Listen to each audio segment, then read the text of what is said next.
Agora são 8h32. A gente vai falar sobre o projeto de criação do Parque Bexiga, né? Que é aprovado em segunda votação na Câmara de São Paulo. E a gente vai conversar agora, enfim, com o pessoal da Usina Ozona, mas para começar, a gente vai colocar uma fala aqui da Camila Mota, que é atriz, ela é uma das diretoras da Companhia de Teatro Oficina Usina Ozona, para a gente começar essa conversa. Camila, com você. O tempo linear é uma invenção do Ocidente. O tempo não é linear. Ele é um maravilhoso emaranhado, onde a qualquer instante podem ser encontrados pontos e inventadas soluções, sem começo nem fim. De quem quer, vamos lá. Isso é a Lina Bobardi, que era personagem dos Sertões, uma fala que terminava a Terra, a primeira parte da pentalogia dos Sertões, e os Sertões foi muito inspirado nessa luta de 40 anos. Né? Ela colocou bastante em cena, porque os Sertões, a Guerra de Canudos, era um movimento de duas maneiras de existir em relação à terra. Né? Uma maneira dali dos sertanejos que cultivavam aquela terra e foi muito pressionado pela República que acabava de nascer e que tinha uma visão positivista de progresso e tal. Então a gente retomou os sertões por muitos anos e essa luta junto com esta terra no Bexiga, ela foi muito protagonista. Muito bem, aqui a Camila, que eu já apresentei. Temos também a Cafira Zoé, que é poeta, artista visual e atriz. Tudo bem, Cafira? Tudo bem, bom dia. Bom dia. E a Marília Gaumeister, que é urbanista, arquiteta cênica no Teatro Oficina. Tudo bem, Marília? Tudo bem, bom dia. Bom dia. Agora a gente vai retomar um pouco, vamos começar aí falando desse aspecto histórico, dessa luta de 40 anos, dessa briga, né, que o Zé Celso Martínez Corrêa e todos do Teatro Oficina fazem há 40 anos. Como é que surgiu aí essa luta, né, para tornar esta área ao lado do Teatro Oficina um parque? O Teatro Oficina, a companhia que nasceu em 58, eles estrearam no mesmo lugar, na Rua Jaceguai 520, era um teatrinho espírita chamado Novos Comediantes. Era a fase amadora do Teatro Oficina. Em 1961, a companhia se profissionalizou e alugou aquele espaço por um tempo gigantesco, que foi a profissionalização, né? E ali teve a arquitetura do Joaquim Guedes, um teatro de tipo Sesc Pompeia, Plateia Sanduíche. Depois teve o teatro... Esse teatro foi queimado pelos paramilitares em 66, essa versão. Aí teve a versão arquitetônica do Flávio Império, que é o palco giratório, que estreou com o Rei da Vela. E a companhia estava lá quando, na década de 80, chega um oficial de justiça dando um mês para eles comprarem, para decidirem se compravam ou não aquele imóvel, porque o Silvio Santos queria comprar para construir um shopping. Isso foi na década de 80. Teve uma mobilização gigantesca, muitos artistas que fizeram um show no Ibirapuera, teve o Caetano Veloso, teve os artistas que trabalhavam na companhia, a Sandy Celeste, o Surubim, Feliciano da Paixão, o Edgar Ferreira, são artistas cirandeiros e sambistas que foram muito importantes na década de 70 na companhia. Até a Regina Duarte participou dessa manifestação do Ibirapuera. Depois a gente comenta. E foi uma mobilização gigantesca. Quem mais, Maria? O Gil, né? Gil, Caetano... Gal. Né? Foi um show gigantesco que a consequência desse show foi o tombamento do Teatro Oficina pelo Condefat, né, do Estado, e depois a desapropriação. E a partir disso a construção do projeto da Lina Bardi e do Edson Elito, né? E todos os projetos arquitetônicos do Teatro Oficina, que tem a presença dos arquitetos, que tem uma geração do Joaquim Guedes, o Flávio Império, a Lina Bardi, o Edson Elito, hoje tem a Marília, a Carila Matzenbach, ele sempre foi o Marcelo X, a companhia sempre trabalhou com arquitetos e sempre esculpimos o espaço, né? Aquele espaço ele é fruto de um trabalho de cena com arquitetos e com a direção e com os artistas e com os atores. Então, essa luta começou em 1980, com isso, né? Esse tombamento do Condefat, ele abrangia 300 metros em torno, né? Em 97, os 300 metros foram abolidos porque eles entenderam que ele era uma área degradada. Então, como já era degradado, já não era protegido, não precisava proteger os 300 metros. Aí voltou, em 97, voltou muito forte essa luta, porque era um projeto de shopping, era um projeto do Júlio Neves, horrendo, assim, era todo de vidro e metal, uma torre gigante que você não ia conseguir ver o mar, quase, assim, de tão alto, você ia conseguir ver o mar. Teve um momento de conciliação, né, porque o Eduardo Suplicy, que é um conciliador, né, ele tem esse espírito, ele conseguiu fazer com que a gente tivesse uma reunião com o Fernando Holliday na Câmara, inclusive. O Suplicy, ele acredita muito na política como diálogo, encontro. Ele levou o Silvio Santos no teatro em 2004. A partir disso, mudou um pouco a relação. Então, o projeto do shopping saiu do Júlio Neves, foi um projeto feito pelo Marcelo Ferraz, a partir de uma conversa, mas mesmo assim ele continuava sendo um shopping, né? Continuava sendo um shopping, ele tinha um teatro, mas ele não... A gente achou que ainda era um shopping melhor. Era um shopping melhor, um gabarito mais baixo, assim, mas ele continuava sendo um shopping. Em 2010, quando quebrou o Banco Pan-Americano, o Silvio Santos... E o teatro foi tombado pelo IPHAN, né? Então foi tombado... Porque o teatro do Condefat era tombado por trabalho da companhia. Era assim, né? Era o espaço tombado, mas o prédio não era. Então isso era um tombamento muito interessante, só que abria brecha para alguém dissesse: não, ele não é tombado, o prédio, então pode fazer uma coisa ali qualquer. Mas justamente aquele prédio, com aquele janelão, com aquela árvore, com o teto que abre, esse trabalho que era tombado pelo Condefat, ele já deveria ser preservado no sentido de não ter um shopping ali do lado de uma torre, porque é um trabalho então que contracena com a natureza, com a cidade. Então você não pode encaixotar do ponto do lado de fora, né? Então mas tinha brechas, então o Condefat, tecnicamente, nós aprovamos, então, porque o prédio não é tombado. Aí o IPHAN tombou, sim, tombou aquela arquitetura, né? No tombo de Belas Artes. Aí o Silvio Santos, em 2010, com a quebra do Pan-Americano, com o tombamento do IPHAN, ele falou: o projeto de vocês é muito melhor do que o meu. Então a gente teve um tempo de comodato ali, que a gente ocupou. A gente fez tenda, a gente fez um restaurante com container, a gente fez lona de circo. E a gente descobriu, principalmente, porque a gente chegou a ter um projeto muito concretado, feito pelo João Batista Martinez Correia e a Beatriz Pimenta Correia, que fizeram um projeto do Teatro de Estádio, da Universidade Antropófaga, mas antes da gente ter acesso àquele terreno. Aí, quando a gente teve acesso, depois dessa trégua, nesse período de trégua, a gente descobriu que era uma grande área verde. E que aquele projeto que a gente tinha, ele também estava obsoleto. Ele não fazia sentido ali, né? Por mais que fosse um teatro de estádio, uma universidade antropófaga, porque o verde era muito gigante. Aquele espaço vazio é maior, uma valoração daquele lugar é aquele parque, né? E aí sim a gente passou aí a Marília fala mais disso, que é um teatro-parque, que é uma outra concepção. Pois é, e aí a gente sabe que tem um rio ali, né? E é o último chão de terra livre do centro de São Paulo, né? E tem um rio passando por baixo, que o Nabil Bonduc teve dias atrás aqui, dando entrevista, e ele falou sobre renaturalização de rios, e ele falou que uma das possibilidades é exatamente esse rio que está aí nesse terreno, né?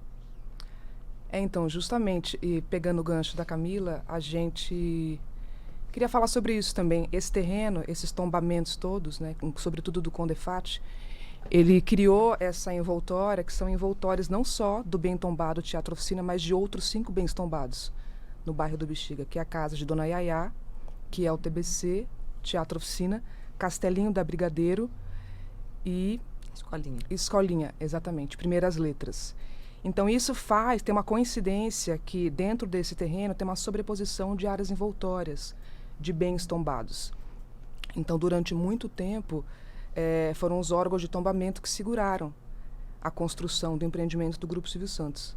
E aí, recentemente, né, com uma virada política, os órgãos vieram assim sistematicamente aprovando os empreendimentos, e hoje o único órgão que não aprovou é o Compresp, né? A gente tem um recurso tramitando dentro do órgão e ele está em análise. Explica melhor esse órgão, qual que é? O Compresp. O Compresp é o órgão de preservação municipal, né, do patrimônio público da cidade de São Paulo. Perfeito. E essa é uma luta que está envolvendo vereadores de diversos partidos, não é isso?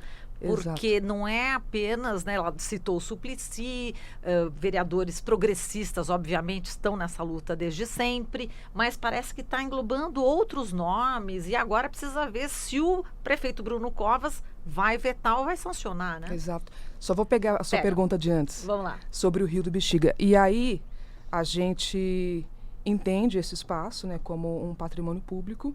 Aos poucos, a gente foi rascunhando e fazendo projeções para esse terreno, de como seria essa ocupação.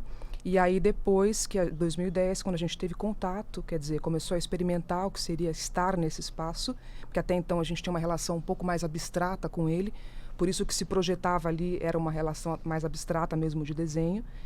E chegando naquele lugar, em 2013, quando a gente já estava ocupando ali pelo contrato de comodato, teve a 10ª Bienal de Arquitetura.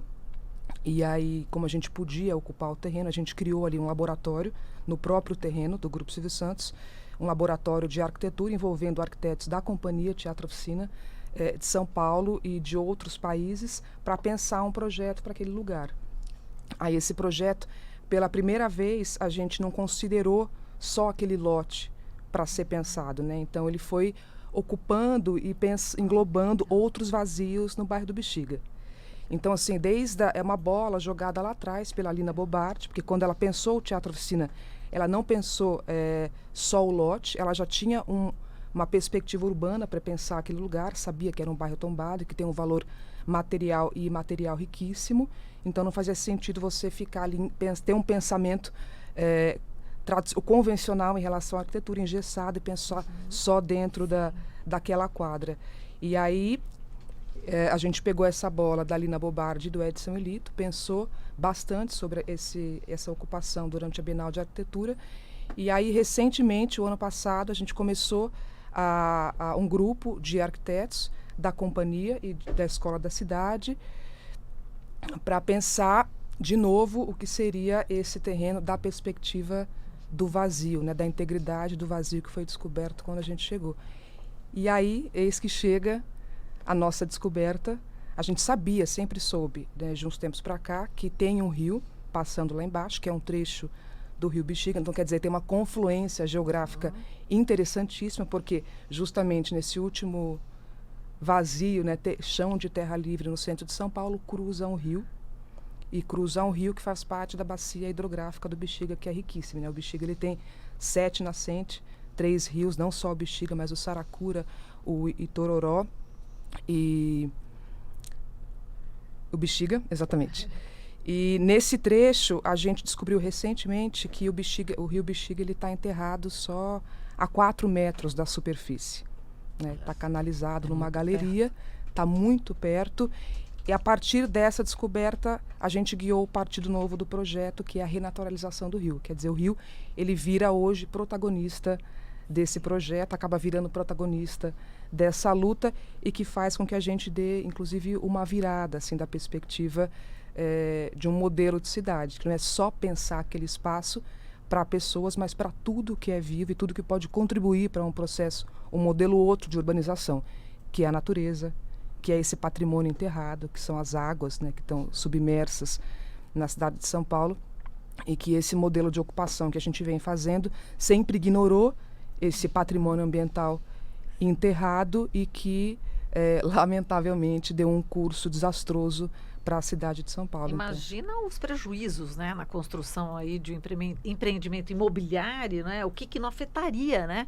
Esse rio, esse solo, lençol freático. Que é importante falar que esse projeto, independente da aprovação nos 2 órgãos, na IPHAN e CONDEFAT, ele vem sendo desaprovado na Secretaria de Urbanismo, na Prefeitura, justamente por conta do lençol freático. O projeto da construção das torres. O projeto da construção das torres, exatamente. Não, e ele faz um sombreamento no bairro gigantesco, assim. Não só no teatro. Não só no teatro, porque isso foi uma ficha que ainda bem, porque muito tempo essa luta é uma luta do Teatro Oficina, Teatro Oficina, Teatro Oficina. E aí entendeu que não, que essa luta ela é muito importante para o bairro toda, entendeu? Porque a especulação imobiliária está entrando no Bexiga violentamente. E essa luta de 40 anos, que tem essa história, essa força pública, entendeu? Se essa luta ela é vencida pela especulação imobiliária, abre tudo. Porteira. Ela abre a porteira. tudo.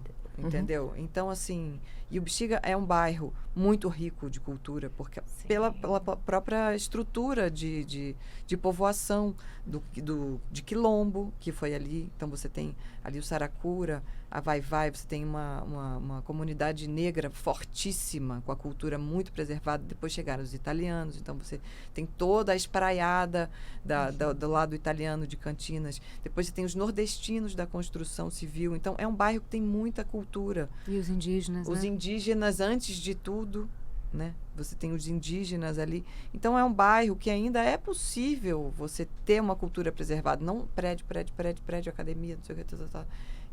É uma luta, assim, por modos de vida que querem sobreviver. O Bexiga ainda tem profissões como sapateiro, estofador, essas coisas que a gente hoje joga fora, amolar faca, que gente que conserta máquina de lavagem, geladeira, essas coisas Máquina que hoje em dia que a gente joga fora. Estragou, não sei o que, você joga fora, comprou outro, joga fora. Você tem uma outra maneira de relacionar com as coisas. Isso é importante. Sem assim, dúvida. né? Cafira, fala um pouco aí pra gente, né, como é que você, enfim, entrou nessa luta também e a importância, né, dessa luta dentro do próprio teatro, das peças, que esse tema é recorrente, né, nas peças do Teatro Oficina, né?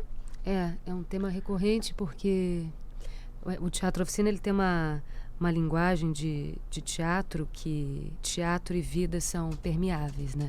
Ele é um teatro que tem uma função social, talvez, eu diria. Ele tem um interesse público em fazer mais do que peças. As peças são acontecimentos, eu acho, políticos para viradas de vida. É uma companhia que tem essa trajetória e uma trajetória agregadora, né? É uma terra onde muitos povos se encontram há muitos anos. E acho que isso dá uma direção para essa luta. Inclusive esse encontro de vereadores fazendo esse cordão dourado em torno à PL 805 de 2017, acho que é um pouco a ressonância disso, do nosso modo de lutar, que é um modo de aliança. É um modo de aliança, acho que seria legal até dar o nome desses fronte vereadores, né? maravilhoso que se alia também, né? Você já nessa era luta. nascida? Não, nessa luta não, né? Você não tem, não Eu chega. sou de 87. Já tinha muita luta com isso. Assinam, por exemplo, né? O Gilberto Natalini, como a gente sabe, a Sâmia Bonfim, Mário Covas Neto, Toninho Vespoli, Eduardo Matarazzo, Suplicy, Antônio Donato, Gilson Barreto, Juliana Cardoso, Toninho Paiva, Soninha Francine, Celso Gianazzi, Adilson Amadeu, Alessandro Guedes, Alfredinho, Cláudio Fonseca, Daniel, sobrenome difícil, Annenberg, José Pólice Neto, Noemi Nonato, Paulo Frange, Quito Formiga, Ricardo Teixeira, Sandra Tadeu, Senival Moura, Chechel Trípoli, Zé Turim e Sâmia Bonfim, de novo, que eu gosto dela. Portanto, né, uma variedade aí, uma diversidade nos partidos. Exato. E agora, e o Bruno Covas, hein? Como é que vai? O que vocês imaginam? Enfim, estamos em ano de eleição também, Estamos né? em ano de eleição, Mas tem é um ano diversos interessante. partidos envolvidos. A possibilidade é grande deles sancionar? Eu acho que o caldeirão é bastante interessante. A conjuntura eu acho fértil. Porque, retomando a questão do Rio, por exemplo. Recentemente a gente passou, e não é só recentemente, faz parte da história de São Paulo, uma espécie de hidrofobia. A cidade ela se construiu, né, de um modo desenvolvimentista que parecia ser um progresso e até por muito tempo foi. E entendia-se que era a questão dos rios era uma questão sanitária. Apesar de ter uma relação assim de amor, de pesca com os rios, também tinha uma relação um pouco de ódio, né? Amor e ódio assim com os rios da cidade, no sentido de serem depósitos de esgoto, E entendeu-se durante muito tempo que a saída era o tamponamento dos cursos em galerias de concreto, né? Que precisava talvez esconder, porque já estava poluído algum, nananana. Só que essa brincadeira de tirar da linha do olho não apaga que eles continuam correndo submersos e tem uma riqueza, né, de lençol freático muito grande. O Parque do Bexiga, ele tem uma aliança com movimentos com rios e ruas, existe água em SP, com uma rede de parques que quer se estabelecer na cidade, com o próprio Parque Augusta. E nessa aliança, eu acho que o interessante dela é a percepção de que precisa se mudar um modo de construir cidade. E nesse sentido, com as últimas enchentes que foram bastante violentas em São Paulo, né? Violentas no sentido de agressões à vida humana e não humana na cidade, são problemas criados ao longo de muitos anos e pode se fazer diferente a partir de agora. A cidade tem verba destinada à permeabilidade dos solos, ao investimento na permeabilidade dos solos e para soluções de enchentes e alagamentos. É uma boa verba. Que não foi usada. Que não foi usada. E aí você está sugerindo... Eu tive essa vocês ideia, a tiveram gente pensou sobre isso. E aí Por que não? O que é um parque, se não uma É. solução para a permeabilidade do solo? Podia usar essa verba, é isso? Talvez, hein, Que não foi Bruno? usada. De repente, vamos nessa? Porque as pessoas dizem, da onde vem o dinheiro? Daí, Vai- né? As pessoas, É. quem é contrário diz que vai ser um polo de craqueiro, né? Quando você vê assim, o terreno é do Silvio Santos, é propriedade privada, são os pontos que são colocados assim, contrários. E da onde vem o dinheiro e tal. Tá Pois aí o dinheiro. tem tá aí. possibilidade, né? E Tem com, essa, possibilidade. e com essa possibilidade positiva, né, a Maravilhosa. gente encerra a entrevista, a gente está no final do jornal, isso. agradecendo para todo mundo assinar o Tem abaixo-assinado, né? um Só formulário finalzinho. online, um abaixo-assinado. Como é que a pelo- pessoa acessa? No Teatro O Oficina? Parque do Bexiga, ele tem Instagram, Facebook, o Parque Teatro do Oficina Bexiga. também está circulando, mas Parque do Bexiga você vai Só entrar lá e vai acessar, achar. vai no Sanciona Google. Bruno Covas, vem Parque do Bexiga. Marca o prefeito. Exatamente. Marca o prefeito, faz esse match, Essa né? pressão. Faz da match e Tá vamos certo. embora. Afinal de contas, esse ano, essa luta, em 2020, ela celebra 40 anos. Ah, é. Então, assim, 40 anos de luta, 40 anos que um núcleo artístico, um movimento popular consegue fazer com que exemplar. o avanço da especulação imobiliária não destrua esse último chão, mostra o interesse público dessa luta. Então, tenho certeza que o Bruno Covas entenderá que esse único destino possível para esse lugar é ser um parque público. Vocês estão de parabéns Parque e do mandam um Bexiga. super Vocês beijo também. pro Zé Celso Martinez Correia, meu querido. Sim. Um grande beijo, gente. Falamos aqui com a Camila Mota, Marília Gaulmeister e Cafira Zoé, que são do Teatro Zinozona, Teatro Oficina. E parabéns pela luta, 40 anos. Axé.